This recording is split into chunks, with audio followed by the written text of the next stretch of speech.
Bonjour mesdames, mesdemoiselles et messieurs, aujourd'hui nous allons étudier la notion du vivant. La notion même de vivant est au cœur de nombreux débats contemporains. Avec le développement de la génétique, l'homme a désormais le pouvoir inouï de travailler la vie comme un matériau, ce qui soulève de graves problèmes éthiques, que la science à elle seule ne peut sans doute pas résoudre. 1. Comment définir ce qu'est le vivant ?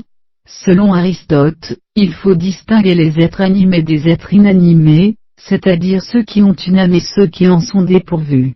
Aristote nomme donc âme le principe vital de tout être vivant, et en distingue trois sortes.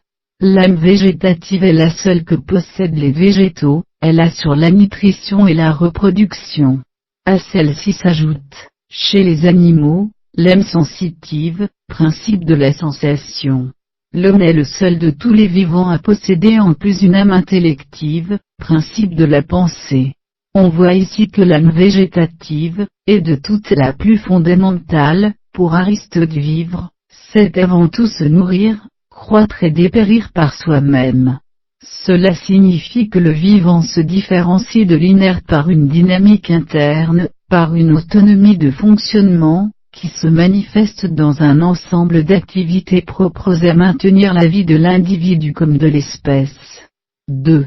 Quelles sont les caractéristiques du vivant ? Le biochimiste Jacques Monod pose trois caractéristiques propres au vivant. Un être vivant est un individu indivisible formant un tout cohérent, possédant une dynamique interne de fonctionnement, et doué d'une autonomie relative par rapport à un milieu auquel il peut s'adapter.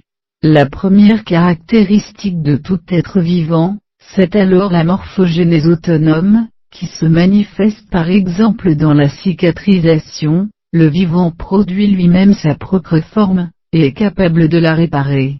Ensuite, tout être vivant possède une invariance reproductive, les systèmes vivants en produisent d'autres, qui conservent toutes les caractéristiques de l'espèce. Enfin, tout être vivant est un système où chaque partie existe en vue du tout, et où le tout n'existe que par ses parties. Le vivant se caractérise par sa téléonomie, parce que c'est la fonction qui définit l'organe.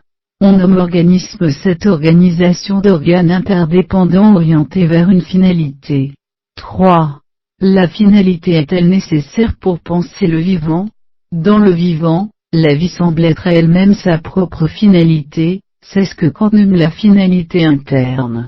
Le vivant veut persévérer dans l'existence, et c'est pourquoi il n'est pas indifférent à son milieu, mais fuit le nocif et recherche le favorable. La vie veut vivre. Tout dans l'être vivant semble tendre vers cette fin.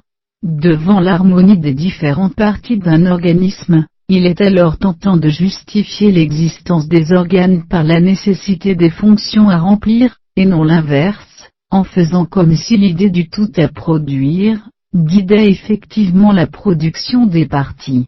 Cela présuppose que les faits ou la fin sont premiers, ce qui est scientifiquement inadmissible. La biologie va opposer à notre compréhension naturelle du vivant par les fins, une explication mécaniste.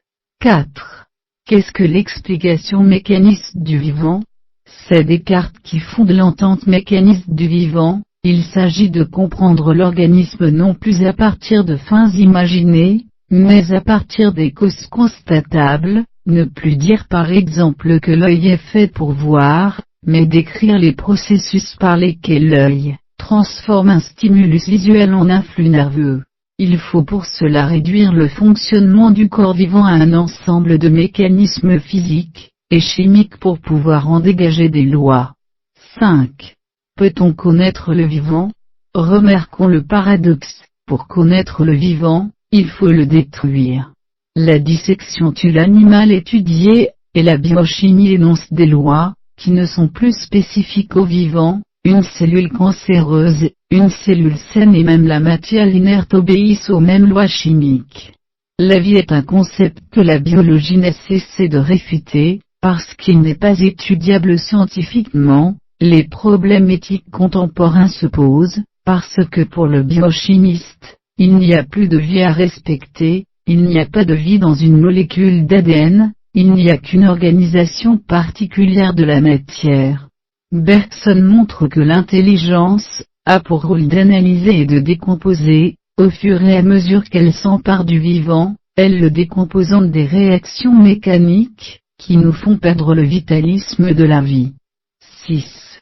La biologie est-elle une science impossible? La biologie moderne se rapproche de plus en plus de la biochimie, par là, elle perd son objet, la vie. Le biologiste Jacob von Uexküll envisage une autre possibilité, ne plus considérer le vivant comme un objet d'étude, mais comme un sujet ouvert à un milieu avec lequel il est en constante interaction. Comprendre le vivant, ce n'est pas le disséquer ou l'analyser, c'est établir les relations dynamiques qu'il entretient avec son environnement. Chaque espèce vit dans un milieu unique en son genre, et n'est sensible qu'à un nombre limité de stimuli, qui définissent ses possibilités d'action. La vie se définit alors non comme un ensemble de normes et de lois analysables, mais comme une normativité, Canguilhem. Ce qui caractérise le vivant, ce n'est pas un ensemble de lois mécaniques, c'est qu'il est capable de s'adapter à son milieu en établissant de nouvelles normes vitales. À retenir. La citation un vivant est normal dans un milieu donné pour autant qu'il est la solution morphologique et fonctionnelle trouvée par la vie pour répondre à toutes les exigences du milieu. Canguilhem. Je vous en remercie.